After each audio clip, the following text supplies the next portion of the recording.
Направо започваме да си говорим на ти, за да не губим никакво време. Благодаря на публиката. Благодаря. Оп, обраки. Много ми е драго, че дойдохте днес в тази прекрасна неделя, в това хубаво слънчево време, да ни разкажете за още един от вариантите, човек да може да... Даря ти. Ела тук до нея, плътно.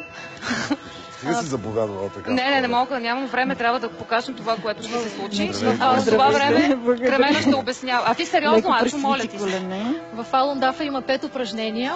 Всички те са медитативни и съдействат за отваряне на упражнение. Всъщност се нарича Буда протяга 1000 ръце. То включва 8 движения в различни посоки, в изправен стоеж, като идеята е чрез разтягане на тялото до максимума в различни посоки, тялото да се отвори, да подготви, всъщност тялото да се подготви за останалата част от упражненията. Ти усещаш ли сега нещо по-специфично? Сега тук трябва да усетите, между другото, засилване на мъдростта в това упражнение. Усещаш ли го? Моля те, концентрирай се точно на това упражнение.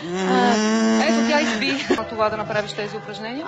По принцип няма фиксирано време, т.е. няма изискване колко точно време да отнема, но ако искате да направите всички упражнения, целите 2 часа отнемат. 2 часа? Да, но има и съкратвата крака. Моля, аплодирайте Ачо, който просто се кара в пълен лотос точно в този момент сега. Браво, то боли, внимавай. Добре. Това е същинската медитация в Фалун Дафа. Както виждате, тези жестове...